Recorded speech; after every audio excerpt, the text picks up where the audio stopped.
Hi, I'm Ophi YouTube Videos. This is actually part 2 of my most recent video, which was a very in-depth look at the Lizzie Bennet Diaries, which is a series on YouTube that was a multi-platform adaptation of Pride and Prejudice by Jane Austen.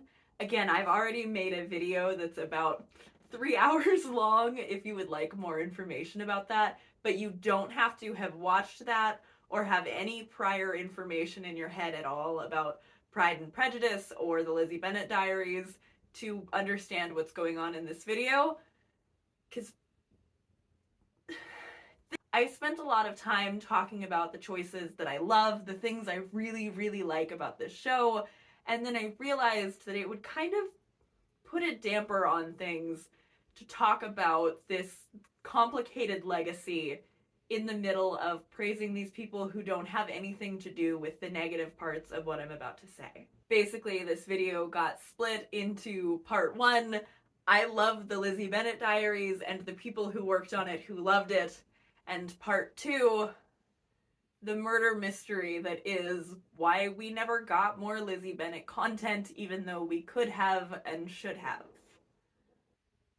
And again, I still have more that I want to talk about before I get to my personal beef on that subject, so let's start this video off by talking about somebody I almost spoke about in the last one.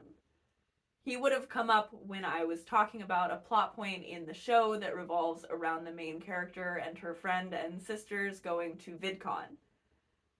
They were able to go to VidCon because VidCon was a web media convention that was run by Hank Green.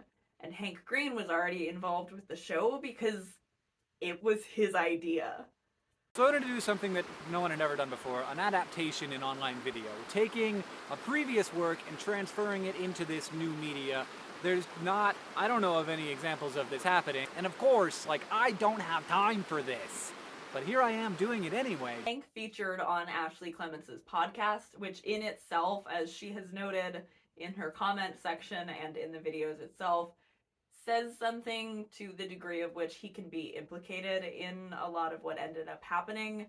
Lizzie Bennet Diaries has never pretended to be the first fictionalized show on YouTube, but it is, to the knowledge of anyone who's spoken about it, the first historical adaptation that came about on this kind of scale.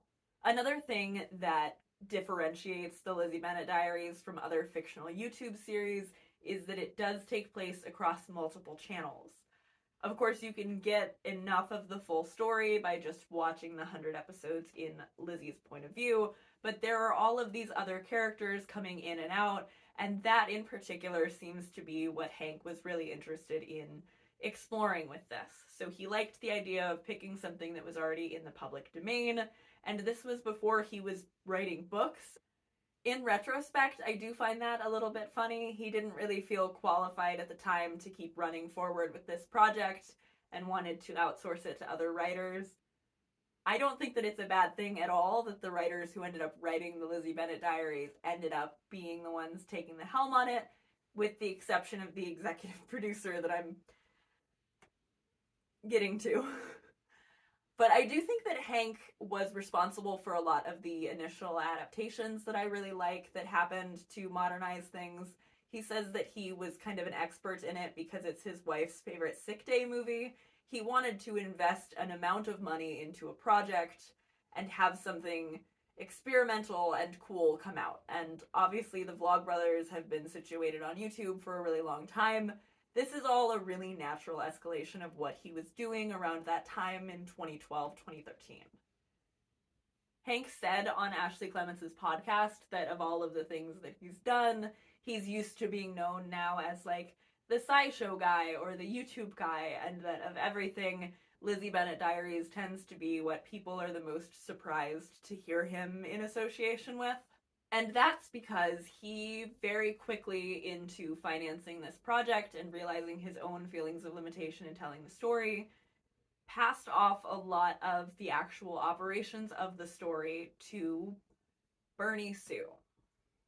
We've made 8 episodes, and to make more than 8 episodes, we're going to have to, somehow prove that people want to watch it, so either we can get a sponsor or we can just get enough views that we can pay for it. It's pretty, honestly dangerous because it's very different from the way that any other fiction story has been told before, so it's entirely possible that it just will not be a good way to tell a story. And I hope that that's not the case. I don't feel like that's the case, but it's possible, and that people won't react well to it. These next Emmys are for outstanding creative achievement in interactive media. The team from the Lizzie Bennet Diaries.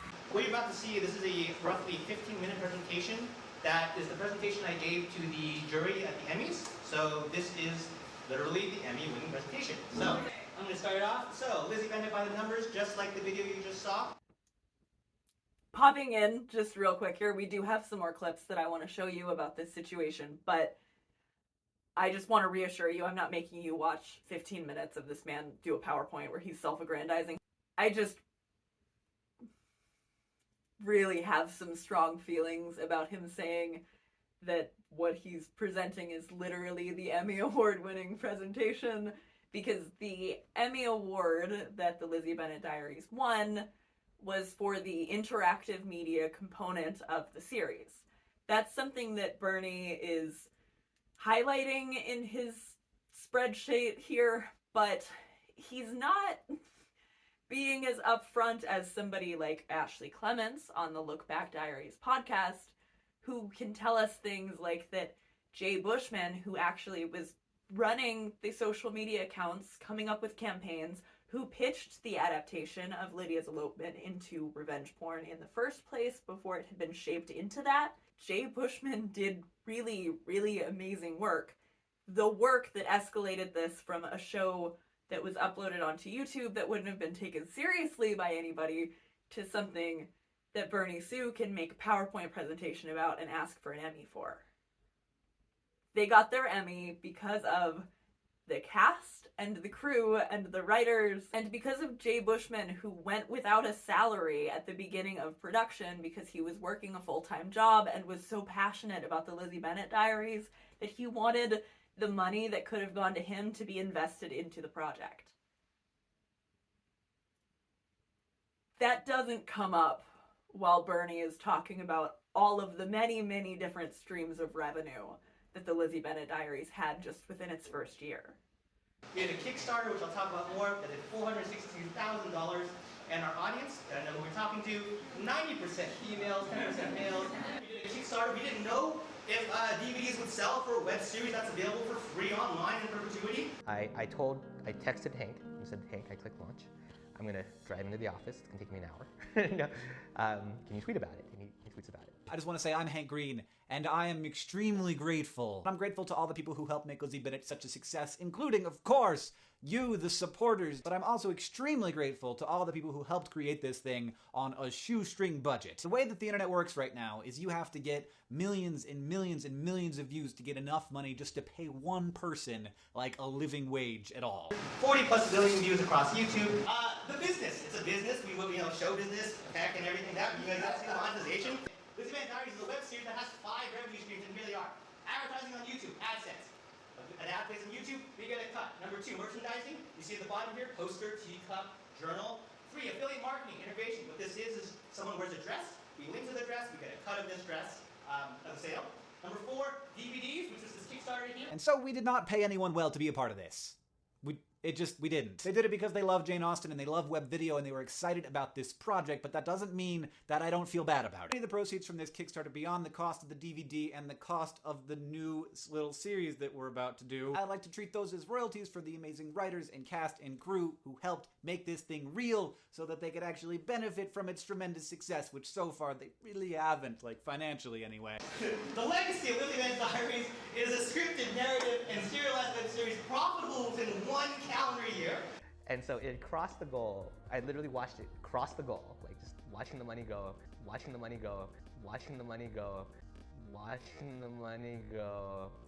And that's my presentation. Thank you very much, and that's how we want to end it.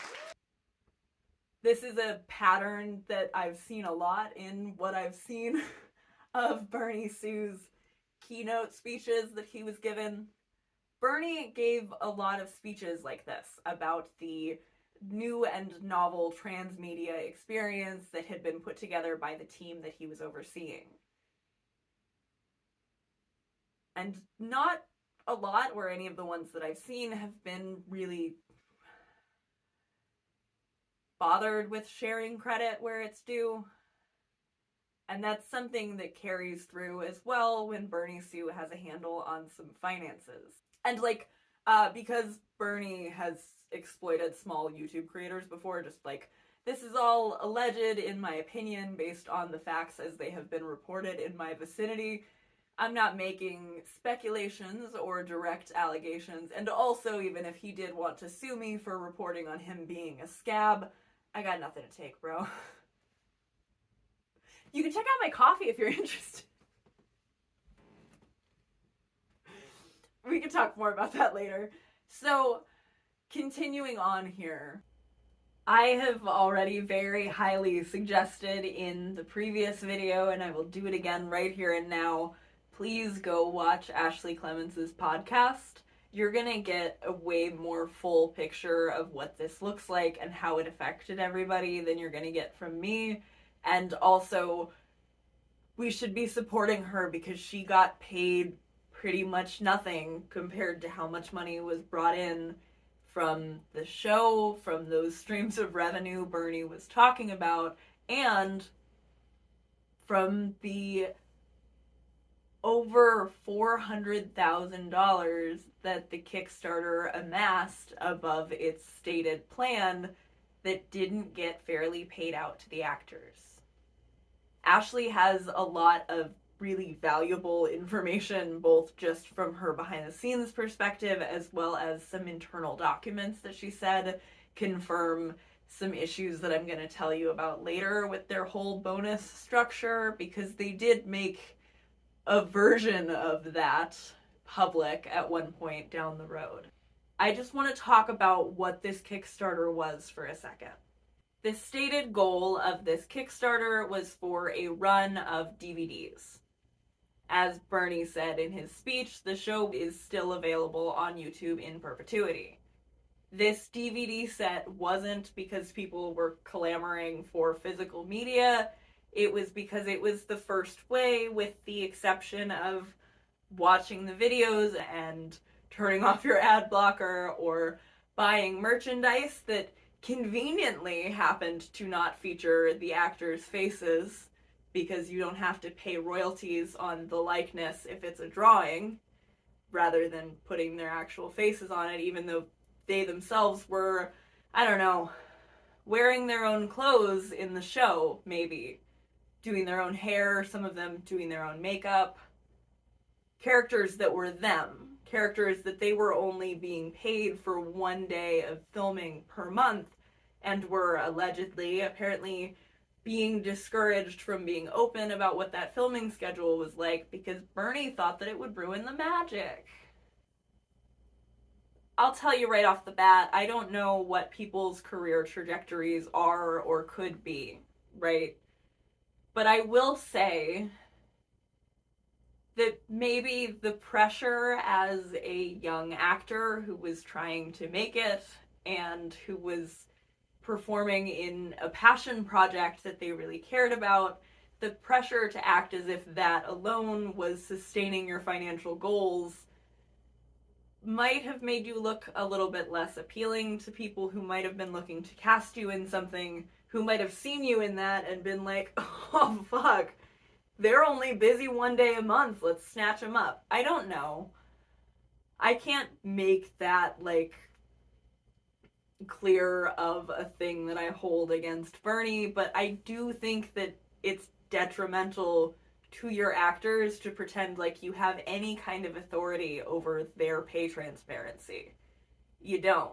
I want you to know that I am only scratching the surface when I say that, like, one of very, very few benefits that she actually received as a result of this Kickstarter with the goal of raising extra funds for the cast and crew was a $1,000 gift card to Anthropologie, because she had to wear a lot of her own clothes, all of her own clothes. They didn't have a wardrobe budget ahead of the fact.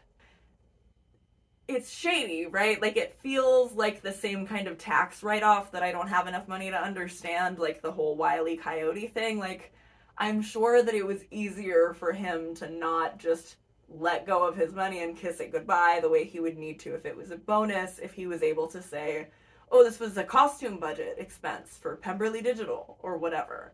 I don't know. The other main actresses received a smaller amount of a gift card to ModCloth, which is, you may have noticed, potentially one of those revenue streams that Bernie was talking about, right? With the affiliate marketing. So did that even come out of the Kickstarter? We don't know. We know what they said online, and thanks to Ashley's podcast many years later when she had the bravery to speak up about this, we know that a lot of that was a lie.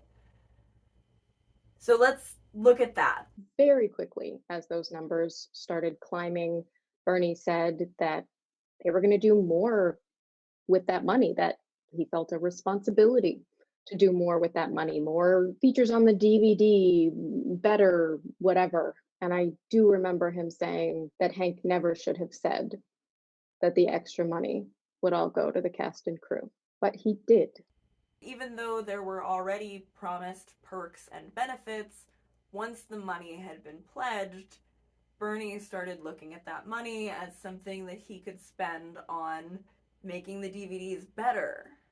More bonus features, more content, more discs. Nobody was asking for that, though. The initial video that I showed you from Hank, he never said, if you keep giving us money, we'll make a cooler and cooler DVD. He said, we're going to put it all on a DVD, and anything extra is going to go to the cast and crew.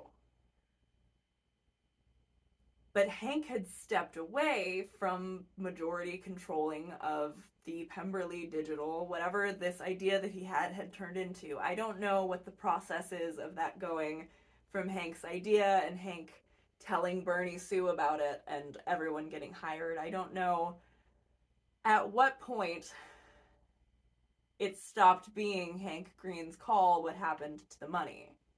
But I do know that what Hank Green said would happen to that money did not happen to the money. And I do know that Hank Green only apparently controls about 10% of Pemberly Digital. So I wouldn't think that it's a really safe bet that it's Hank's fault that the money didn't go where it's been stated that it was going to go.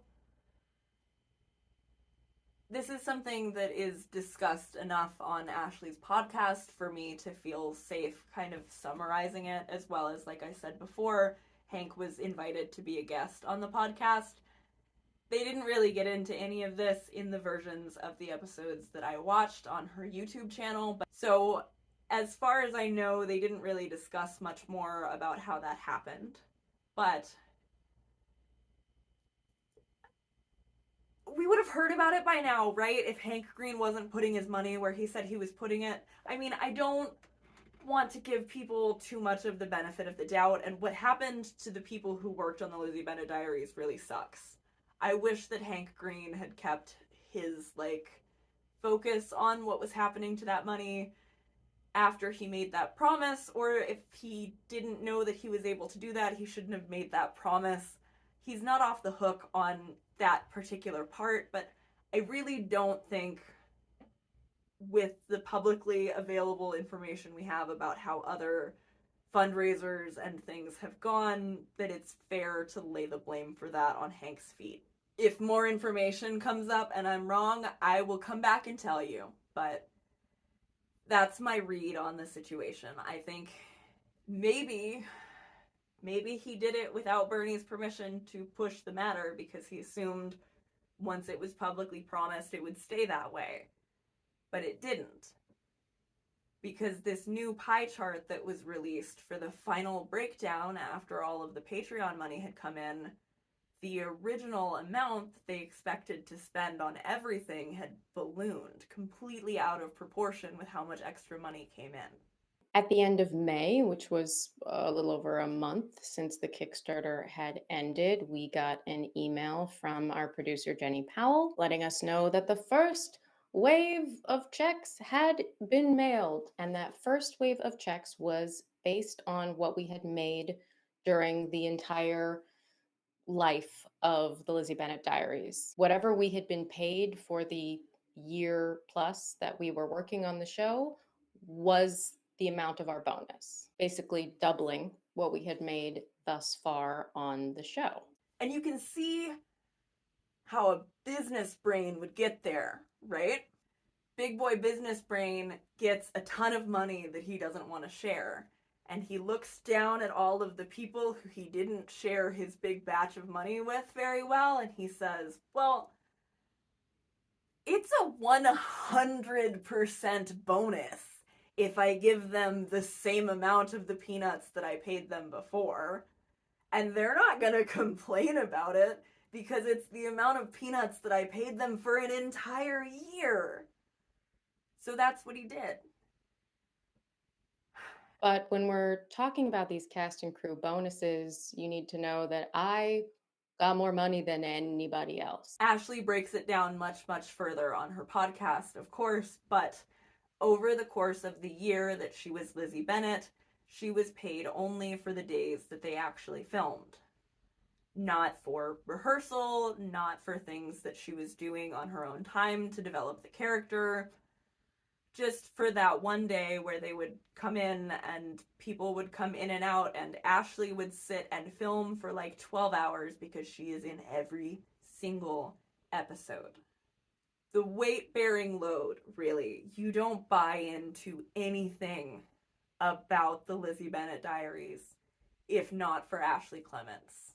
Only Bernie got more, and he got about double. He got $14,000. Then I Am Next at $73.50. Crew received much higher bonuses than the actors did. Not saying that they didn't deserve it, but it's all weighted based on how many days they worked, which means the makeup artist made substantially more than most of the actors. So at the same time as Bernie Sue is running around giving keynote speeches about how amazing this new transformative type of media that you can make is, how everyone should just be investing in a YouTube show and let somebody make you something that can make you infinite money, while not cutting the cast or the crew or the writers in on the ad revenue that comes in. And as if that all wasn't bad enough, the Kickstarter was for DVDs, so they should have gotten residuals because they were selling a DVD version of their show. They shouldn't have legally been required to be paid residuals from the ads on YouTube because strikes are still so far behind the actual technology because of how terrible media corporations are. So, like, we're still trying to get there, and I hope that they do, because this really sucks.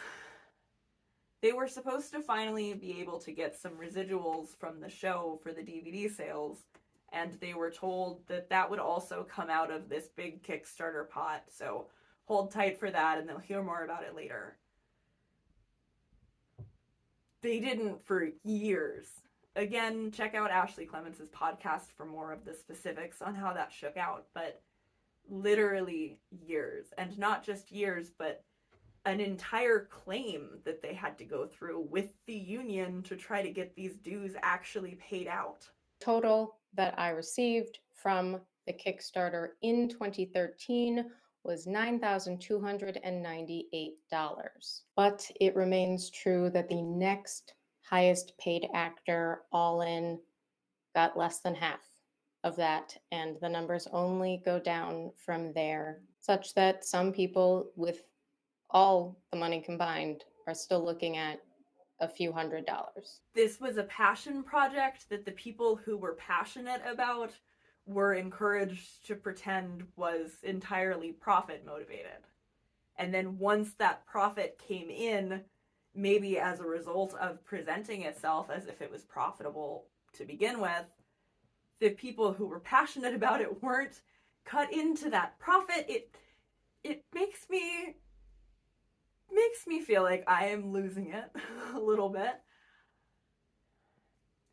When I checked in on Bernie on Twitter while I was researching for this video, he was tweeting about an AI generated Harry Potter thing that he had done. So like that's too many different points of the kind of person that I just don't want to engage with what they're creating to even really keep looking here. I don't know what he's up to. I don't want to engage with media that he's making, especially not if it's AI generated.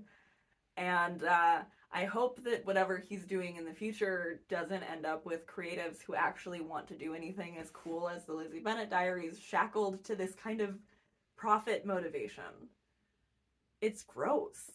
This is from the Kickstarter, and it tells us here at the top, $15,000 final cast crew bonuses, everyone but Bernie. $2,500 is a sixth of that. So while I'm grateful to have received such a large piece of the pot, that doesn't bode well for everybody else. We know that, not including Bernie, 27 people got bonuses. If that were divided up evenly after my bonus, that would be an average of $480 per person, although I'm sure it was very different than that. I mean, my God, this whole thing has forced me to do math. After being promised that there would be what anybody would assume based on what was publicly and privately said about the Kickstarter funds, a substantial amount of money, the actors received even less during the second set of bonuses.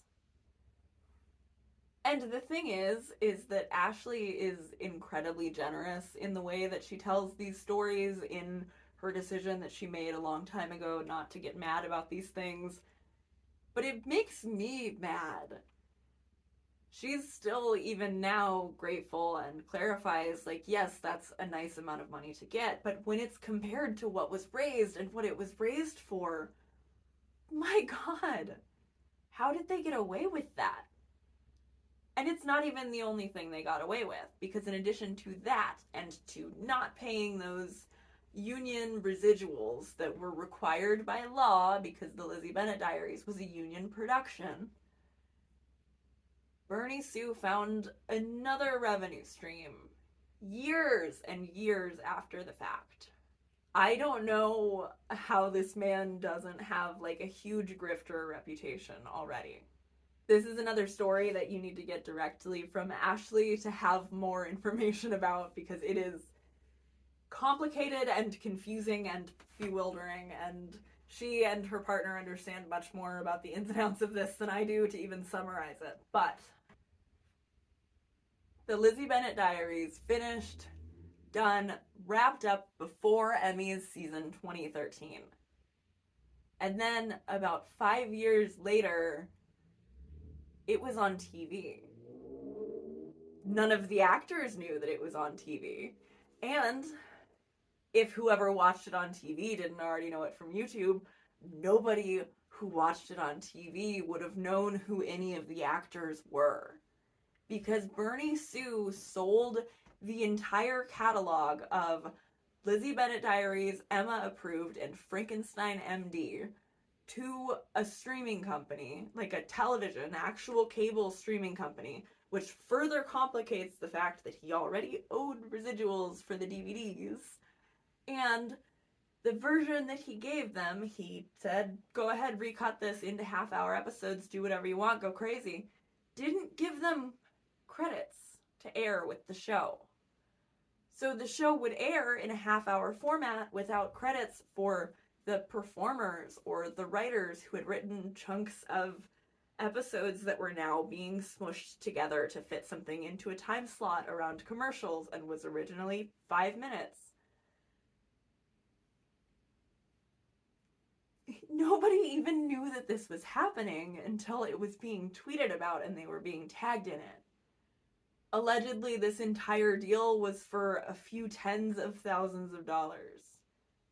And yet, years later, when Ashley Clemens had completely secured financing for a Lizzie Bennet Diaries movie, that she had written the screenplay for and gotten the cast together to read, he said no because whatever offer they were able to make based on the budget that they were given for this potential movie, he didn't find high enough. While Ashley was attempting to get this movie financed, Bernie was bragging about it the way that he bragged about everything else in the Pemberly Digital catalog. Put it up on a screen at a convention and acted like it was one of his ideas. And then when it came time for her to actually have to ask him and get an answer, he said, nah.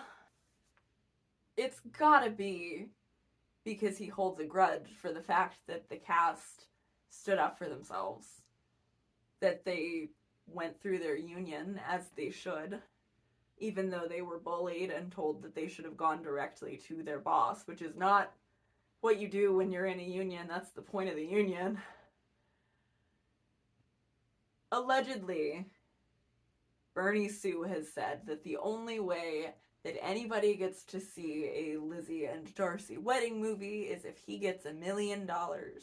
Whether that's because he is that spiteful against his own cast and crew that got him the Emmy, or if it's because he is that greedy that he thinks that he can somehow continue to ratchet up the amount of money that he can milk out of this property off of other people's labor, I don't know, and I don't care. It's bad. The only credit that Bernie Sue deserves for the Lizzie Bennet Diaries, no matter how much he continues to try to grasp, is credit for killing it. For not letting Ashley Clements make a movie that could have been made and should have been made and would have been so loved by the fans. Credit for a handful of other uncompleted web series. Congratulations. So, no. I don't think that the legacy of the Lizzie Bennet Diaries is that it is a profitable web series within 1 year. And I think that anybody who thinks that that would be the legacy of a creative project is creatively bankrupt. And I think that it is a miracle and a blessing that apparently nobody else who worked on the Lizzie Bennet Diaries was as creatively bankrupt as Bernie Sue. The Lizzie Bennet Diaries is still a fantastic work of adaptation, of acting, of writing. I love it. I still do. Ashley makes it very clear in her podcast that she's not attempting to dissuade anybody from still loving it. That her podcast and being able to talk about what had happened is her reclaiming a series and a time in her life that she wanted to still be able to love as much as she does. I think it's important to be able to look at both parts of that. The beauty of what was put into this by the people who loved it still is there. But this is also a really good lesson in what happens when that beauty gets exploited. And honestly, a lot of this feels like it was a primer for a lot of what we ended up seeing as television moved further and further into streaming following 2013. So it's a really interesting case study, completely dissolved away from the fact that it's just something that I love. If you're interested in learning more about the Lizzie Bennet Diaries, like I said before, you can check out my 3-hour video, I don't know which side it links in, about the series and how much I love the cast and crew's creative choices. You can also check in the description where I have linked the Patreons for the actors who I was able to find them for. Alright, so that's it. That's my little chat about the story, because again, just go hear it from Ashley. It is 100% worth the time investment. I just wanted to give you like a little amuse-bouche of what this drama really looks like. It's also kind of a fascinating scam though, right? Because like this is kind of money laundering, it feels like. I mean, not that I think that like Hank's initial investment was anything bad, but like just lying that much and then decide after the fact that actually this money that wasn't raised to pay for VidCon tickets from 2 years ago actually was for that and the hotel room. And I mean, this guy tried to discourage them from actually asking for a certificate that said that they were on a show that won an Emmy because the certificate would cost $20. That's my video. This is as much as I can continue to talk about this without getting a little bit too mad. So please let me know what you think. Like I've said before, I do have a donation for coffee if you are interested in supporting me financially. That would actually be extremely helpful, and I hope to see you in my next video. Bye.